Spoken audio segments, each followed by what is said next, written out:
Hello, everyone. I'm Elisa Tuzzetti. I'm a local group coordinator and a member of the TESOL Italy Executive Committee. I'd like to welcome you to this session of TESOL Italy's 47th convention. Our speaker for this session is Roberto Di Scala. Hello. Roberto is a tenured teacher of English at Istituto Superiore Da Vinci in Villafranca, Tuscany, where he has been teaching English from an ELF-informed and ELF-oriented perspective for some years, being also a supporter and a practitioner of flipped learning. The title of Roberto's session is Being Oneself, Finding One's Voice Through Civics. Roberto, the floor is yours. Thank you so much. Good afternoon, everybody. I'm sharing my screen now, so we can start. And this is the the summary of my contribution, which basically means that we will speak about a practical case drawn from my teaching experience of last year, and we will see how students can become competent users of English as well as competent active citizens by means of speaking in a class, taking part in a class discussion. Now, I will briefly introduce the context, the teaching context, where, namely, the class I use this this material with, and then I will briefly outline a theoretical background and framework, and then move to the practical case itself. Okay, so the class involved was a 5th year of the graphics section of the Istituto Pacinotti Belmesseri, a vocational school where I taught until last year. In northern Tuscany, in Lunigiana, and the class was composed of 12 students, 11 of whom were females, 1 male, and their average age was 18. So students were engaged in a class discussion over civil rights in the field of gender and sexual orientation, starting from the case of Marsha P. Johnson, who was a social activist in the United States back in the 70s, in the 1970s. We could tackle this topic because all the students were over 18, so they were of age, and we dealt with this, they had already dealt with the same topic in another subjects. So by justifying their opinions and confronting their opinions with those of their classmates, the students were asked to take part in an ELF communicative event, where ELF stands for English as a lingua franca, and I will come to that in a minute. And so they were able to use English, focusing more on the construction of meaning and on the communicative effectiveness rather than on grammar accuracy, while at the same time preserving the mutual intelligibility and of the message they were trying to get across, and also developing their own voice. By developing their own voice, I mean that they were able to find a way to let their voice heard into 2 intertwined fields. The one being ELT, and the aim was becoming a competent user of English, and but I should say becoming a competent communicator and user of English, and the other field was civics, whose aim was to become a competent active citizen. Now, should be known that in Italian school syllabi, civics or civic education has been part of this of the curriculum for 3 years now, and it has the role. It is a subject in its own, with activities which are evaluated and graded, just like English, maths, Italian, and other subjects. So, but this was not part of the civic education learning unit. It was something which derived partly from the topic that the class of last year tackled with this subject, but it was quite distinct. Okay, so now let me introduce briefly the theoretical framework. Which English were students invited and supported to use? Well, I've always been, well, I've done this for some years now, an ELF-oriented and ELF-informed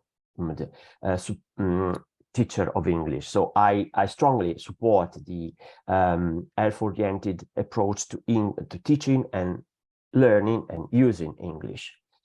This means that we have to clarify what we mean by English as a lingua franca, and I do that by using a quotation, a definition, quoting Paola Vettorel. Paola Vettorel is a teacher of English at the University of Verona, and she has carried out research and written extensively in the field of ELF.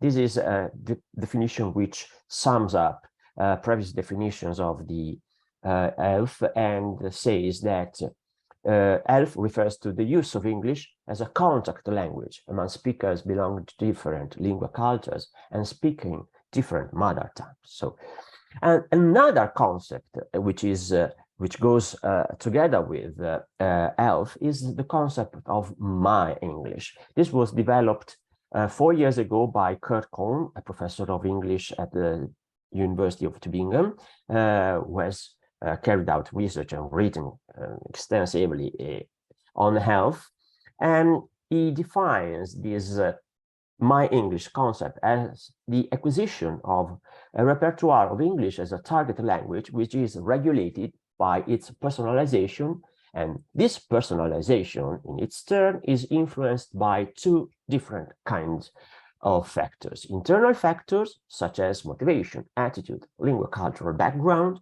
and external factors such as pedagogical inputs and social inputs. Now, in the My English approach, learners are able to use their communicative repertoire in a strategic and creative way to adapt to the context of the communicative context.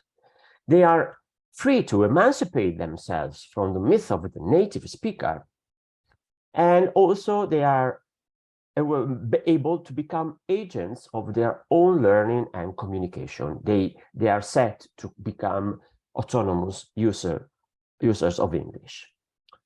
Within the classroom, students are of course guided and supported by the teacher, who in this case becomes more of a facilitator and helps students to become autonomous communicators.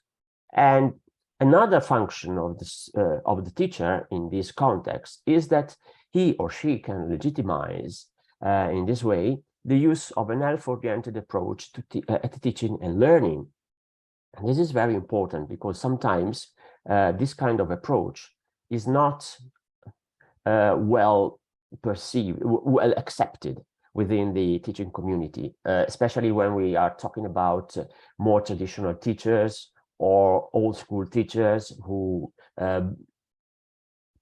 believe that the only English which is worth teaching is the British variety, the British English variety. Okay, in this way, students will do a series of things. They will critically reflect on their communicative experience, thinking, okay, oh, I did this, I did that, how can I solve this problem, and so on. They will adapt their communicative needs according to the context. So they will be asked to solve problems on the spot, solve communicative problems, possible communicative problems on the spot. They will have to be flexible and adaptive. They will improve their comprehension, production, and interaction within the ELF-oriented approach to teaching and learning. They will use their creativity, because this is a very important feature of ELF of the ELF approach in using English. They have to be creative. They have to find ways, feasible ways to solve problems, communicative problems, and also they will be satisfied with their success in reaching their communicative goal. Because whenever we succeed in getting our message across, no matter what we're talking about, we feel satisfied, and this helps people, speakers to feel more confident, and self-confidence is a crucial factor in being a successful and autonomous communicator. This approach is based on social constructivism and is part of the wider pedagogical lingua franca approach, according to which teachers and students take an active role in their own ELF interactions within a pedagogical context. This, again, is a concept which I've drawn from Kirkhone's work in these last 4 years. And Kern says that from a social constructive perspective, the successful implementation of a pedagogical lingua franca approach aims to enable speakers and learners to make responsible and judicious use of their creative capability of communication and language learning when developing their own version of the input language taught. And we can find this particular adjective, responsible, which recalls one of the adjectives used which are present in the definition of competence by the European Union. Someone is competent at doing something if he or she can make responsible and autonomous decision. Okay, and so we are in front of responsible and autonomous learners and speakers who use the English in the My English approach. Now, this was the theoretical background. Now I will move to the practical case. First of all, my English classes were part of an interdisciplinary learning unit and were based on goals 5, gender equality, and 10, reduced inequalities of the Sustainable Development Goals of the United Nations Agenda 2030. My classes were part of an interdisciplinary learning unit, which involved 2 subjects, English and graphics. So I worked together with the graphics teacher. From their graphics classes, students had already acquired prior knowledge about the general topic of the unit, and they had also created a series of posters celebrating women who had a relevant and disruptive role in the fight for civil rights, among whom there were Rosa Parks and Marsha P. Johnson for the United States. So they had already some knowledge about the lives and the activism of these people. My section of the learning unit was made up of 4 stages. Stages 1 and 2 were the warm-up and get-ready activities. Stage 3 was the focus part, the core part of the learning unit, namely the class discussion, and then stage 4, the assessment.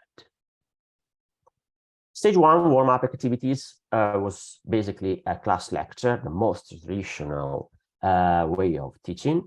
It lasted 1 hour, and I introduced the general topic, making special reference to the civil rights movement in the United States. It was a quick historical overview of the movement in the United States, focusing especially on the 12th and 21st centuries.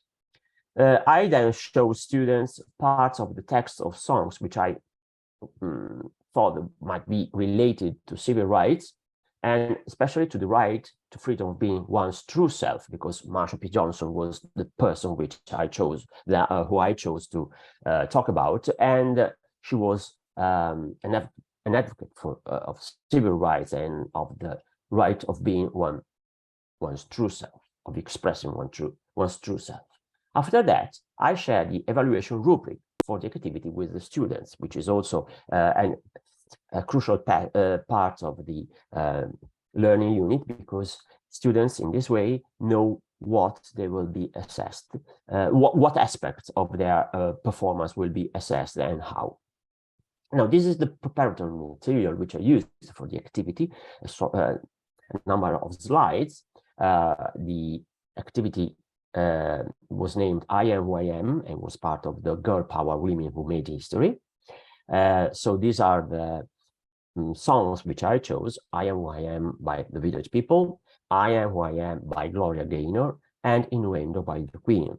And these are this is the second stage, which is closely linked to stage one, because at the end of the first class, I gave assignments to the students for the following week, which was the time when class discussion was scheduled. So this is the assignment for the activity. If you call it get ready activities, it might sound more interesting and engaging for students. But basically, they had to search for the complete text of the 3 songs, listen to them, and watch their videos on YouTube or whatever platform they chose to use, because some of them didn't know these songs, and they were quite surprised to find out what the music from the last century might give them. And they had to find out information about Marsha P. Johnson's and her life, ideas, and activism. And they also had tried to put the text of the songs in relation to her activism and be ready, of course, to discuss their ideas and opinions in class. Class discussion, which is stage 3, lasted 2 hours. I had 2 hours in a row in the same morning. So I asked students to share their opinion with the whole class. Some did it, did this as a sort of single presentation. Then there were some interaction between some of them, and I coordinated and elicited students' responses when they were somehow shy to speak, or didn't or were not sure about what to say. And so they were invited to exploit the full potential of the English approach, and this resulted in their feeling free to express themselves without the need and preoccupation of sticking to the rules of the standard English, and in this case, the variety of English, which I'm talking about is British English, because in English schools, this is the variety which is usually taught as the reference variety. Then at the end of the discussion, each student was evaluated on the basis of the corresponding rubric, and that rubric took into consideration, of course, the approach, the health-oriented My English approach, which was therefore an integral part of the assessment. And this means that I institutionalized this approach, because I used it as a part of my assessment, and my assessment was, of course, part of the final assessment of the students. So this is the evaluation grid that I used. It is not easy to discern. I'm sorry, but, and of course it is in Italian, because I wanted also the families of the students to be able to understand what aspects of their children's, of their sons and daughters' performance was being evaluated and how. So you see, there are 4 indicators. The first 2 have to do with the production of the message and the understanding, the comprehension, and number 3 and 4 are about turn taking and interaction within the conversation. And then there are several levels. Each of them has a title, let's say so, and the numbers you see in brackets are the corresponding marks, the number that I have to put at the end of each assessment. And each level has a detailed description of how the aspect of that particular aspect has been considered. Now, the most difficult thing of this sort of assessment is making students aware that the number that they get, that they see on their register, on their electronic records, is not just a number, but it is the summary of a more detailed description. So they have to learn that to read this grade, and so that's why I always give them a short written feedback of their performance and invite them to make reference to this evaluation rubric, which I share with them not only in class but also online on Classroom, because we use Classroom to share material with the students. So after that, well, what I found out is that by letting the students use the My English approach in speaking, they were more spontaneous in expressing their point of view. This also favored the exchange of opinions because the class context was more relaxed, less rigid. They knew they were being tested, of course, because they were aware that they were being assessed. So it was not an informal chat among students and teachers just to spend some time or just to rehearse. They were being tested, so their performance should have been responsible, should have been well structured, and so on. But nonetheless, they were less rigid and less worried about the mark and their performance than on other occasions. And also they were more willing to speak. Of course, you have to take into account the fact that some students may be shyer than others. Some students may be facing more difficulties in finding the words or to express their ideas. But in this case, I asked students to help one another. For instance, if they didn't know how to say a word in English, or they weren't, they couldn't find a suitable way to express their what they wanted to say, they just had to ask for help from the other students, because it was a class discussion, but it was also a sort of conversation workshop. So everyone was invited to take part into this activity at any time, whenever their help was required. So it was not just a question of the students asking the teacher, how do I say that in English? But it was a different stance. They should have asked, how can I say that in English? And they should have asked that if they were not able to find their own words to say it. They should have asked that of their students, of their fellow students, so that their autonomy in communicating was real-like, because it was like when they are, let's say that they are outside the class, they are not at school, they are talking with friends, and they meet some foreign people, some foreigner from, and they have to talk with these people. Someone may miss a word, someone may not remember how to say that. So they just cooperate. And I tried to reproduce this similar situation.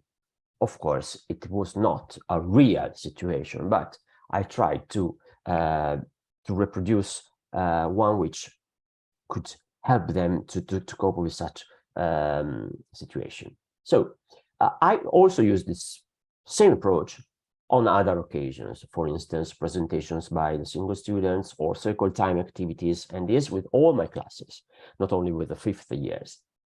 So it came out that in the end, the students were happy to perform in this way, because it boosted their self-confidence in their possibilities of really becoming competent communicators. And this was helpful also for other for other subjects, because if they believe in their possibilities of being competent communicators, this will happen with history, with geography, with maths. So they have faith in their own skills, in their own possibilities. They believe in themselves, after all. Okay, so these are the references which I used, and basically my presentation is over. So if we want to, if there are questions, okay, now. Roberto, I have just taken a question from Maria Candida. Yeah, I'm seeing it. Can we have this grid, please? Of course, I'm happy. I'm more than happy to share my material with you and to have your opinions on that and your suggestions, because, you know, this is not anything fixed. It is nothing coming from the ministry or from, it was from some institutional organization. It's just something which we as school debated over and decided to use. You know that each school in Italy should have a department for each subject or group of similar subjects. And as a language department of my former school, we decided to use this kind of, or at least we left teachers free to decide whether to use it or not. I must say that whenever I use this kind of rubrics, the student, when I share with them with the students, they are interested in knowing what they will.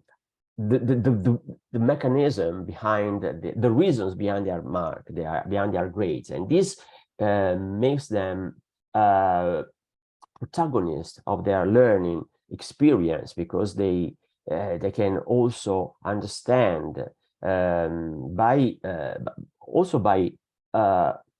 listening to their classmates speaking. They can learn how to how to use communicative strategies.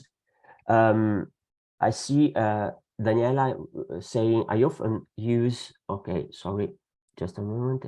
Rubish and my students really become aware of their performance. Yes, Daniela, you're right, because they must know what how we work. It's not just a matter of, okay, you tell me something and I will give you a mark, but I will not share my mark with you unless until second, when I get home, you will see it on the register, or I will tell your mom, and so on. So Jessica asks, did you say you conducted this in Istituto Professionale?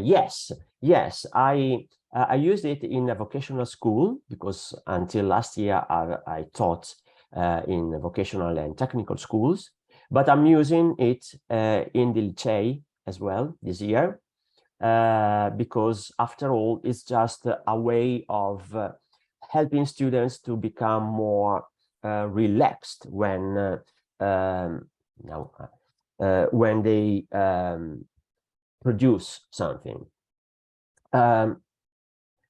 Basically, I started to use them in my vocational courses, because professional courses and technical courses are more practical, and so students give more importance to the practical subjects. For instance, in my course, which was a graphics course, they were happy when they had graphics classes, or when we did some activities related to graphics. So, for instance, when they had to produce posters or book covers, and but this helped them to see that English could be used, could be put together with other subjects, and they could use it to speak about what they did, because For instance, when they created covers, book covers by using Canva, and they just shared them with the class and presented them to the class during my lessons. Well, they were explaining and justifying their choices, so as if they were speaking to an audience of technicians, saying, I use this program, I made this choice because, and at the same time they learn how to justify their reasons, how to answer questions from their classmates, and to communicate something which was not just the rules of grammar or the, I don't know, the repetition of a text. Daniela says that the only thing is that it takes quite a lot of time and work to make them, because you have to fit it to the task. Yes, that's true, that's real. You have to spend a lot of time in preparing these activities, but if you happen to work in the same school for more than 1 year in a row, you will use it with minor adjustments. So the first, you will have to work on them a lot when you prepare them for the first time. After that, you will have you will use them easily, and you will easily adapt it to different classes and contexts. I am using the same material now that I'm teaching at the licei for literature, for other kinds of activities. And so, well, I devoted many afternoons, and also I worked during the summer break. No, there is this urban legend that teachers in Italy have 3 months off, but that's not true, of course. And so, but it is true that you don't have to go to school and give classes during the summer, so you can relax and think of everything that you may do with your classes in the following year. I repeat, I say it again, if you are teaching in the same school, and so you can save time during the school year, because we all know that there are other tasks that we are asked to carry out, both as teachers and both as administrators sometimes. So, are there any other comments? I would like to hear from you if you think it. Oh, yes, it would be great to share the task with colleague teachers, said Daniela. Yes, I tried, and sometimes colleagues were ready to use part of the material that I created, as well as some of the assessment material that I used. Unfortunately, I was the only teacher in the graphics course, because we had a small number of classes. So other teachers, other colleagues in the same school taught, for instance, I don't know, in accountancy or other technical vocational schools courses. So the specific topics were quite different, but we tried to build a sort of teaching community within the school. Sometimes it is hard, because sometimes, for instance, my approach is not so widely spread, at least in the schools where I taught, because maybe teachers may be unaware of what of ELF. Okay, so what is ELF? English as a lingua franca. Okay, what does it mean? What does it imply? It implies changing our way of teaching. It is not okay. Is it something like the flipped teaching that you do? They may ask. No, it is not. But it is just a different way of letting students become aware of what teaching English is worth. I mean, how many times have we had our students ask us this question: what is it worth? Why do I have to learn this thing? Why do I have to do this activity? And unless you give them a purpose, a real purpose, something which they can use outside the classroom, they will never completely understand the importance of learning English, but also learning other subjects, of course. When I entered the class for the first time in September at the onset of the school year, I usually leave the door of the classroom open, and also the windows open, also because it is still warm outside, so we need fresh air. But it is just a metaphor, because I always say to my students, okay, you see, you have this link with the outer world. What we do inside the classroom must be used outside the classroom, and what you face outside the classroom must be brought inside the classroom, so that the real world enters the stage of the school, and we do things that are useful for you and are helpful for your life. Sometimes we have ghost colleagues, so old-fashioned, not interested at all to get off the track. You are right. Last year, during the previous year conference of TESOL Italy, I spoke about that, you know. And so, yes, there are teachers who are unwilling to leave their comfort zone, sometimes because they are near retirement, and so they are very tired, and they don't want to how to say, to employ their time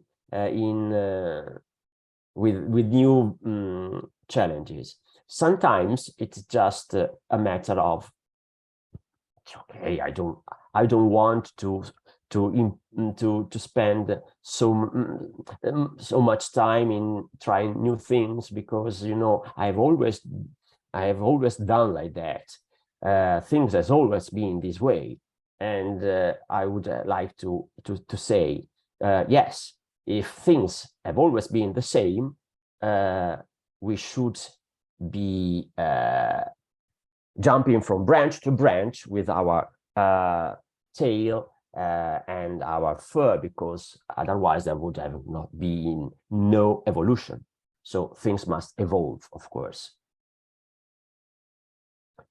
Yes, there are also, Daniela commented on it, yes, let's be happy with the ones who share a way of thinking about teaching, even just one, yes, but there are more than one, luckily enough. It's just that sometimes they have to be invited, okay, and they have to, they must be aware, they must get familiar with unusual ways of teaching. And so Maria Candida says, the tragedy is that young newcomers teachers are often lazy. When you retire, but they die without experimenting every day. God bless you, because sometimes it is not what I hear colleagues near retirement say.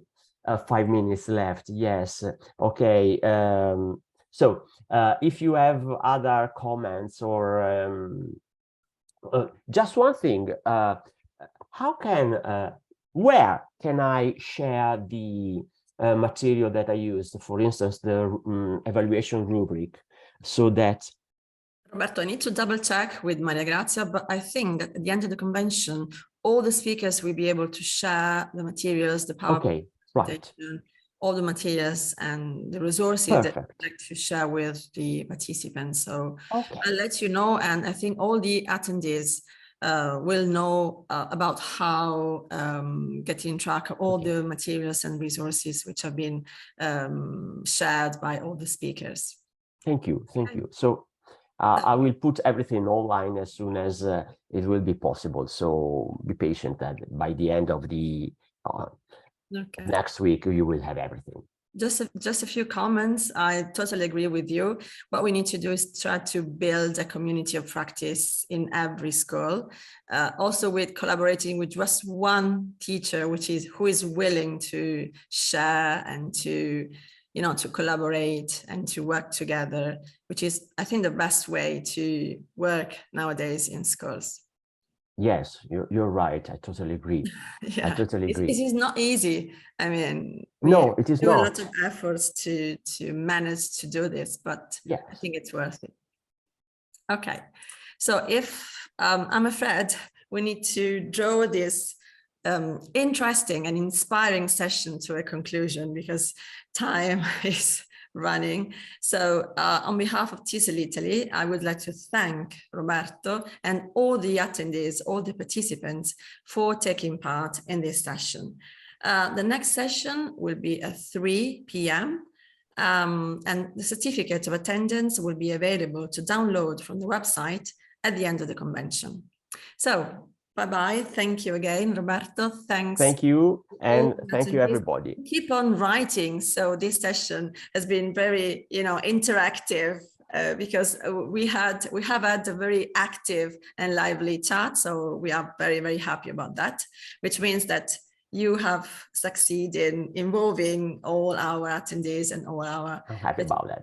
So thank you very much again. Bye-bye for now. Bye. It was my pleasure. Bye-bye. Bye.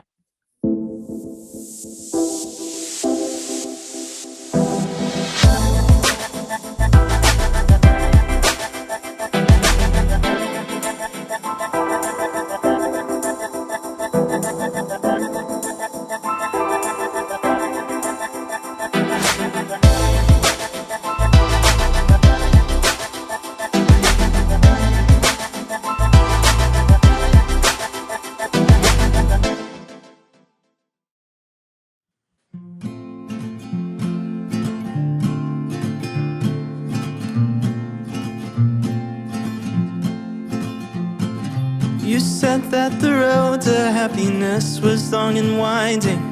You said that the forest would get dark, and that the ground could shift here upon this hill we're climbing. No matter how close we get, we're still so far. But I trust we'll find the clearing. I'm trusting the trail. No matter what we're feeling, there's one way we can't fail.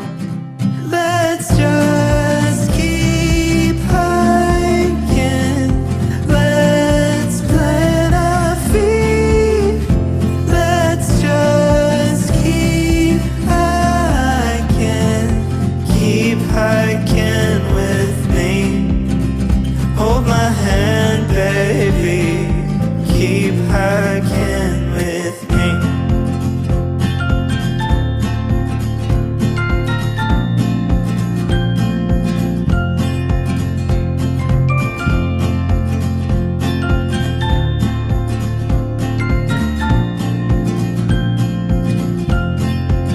You said the road up to success was an impossible test unless we had some sort of map. And I could feel it in my chest just as our feet begged us to rest. I think this just might be the end of that. But I said I trust we'll find the clearing. I'm trusting the trail. No matter what we're feeling, there's one way we can't fail. Let's just keep hiking. Let's plant our feet. Let's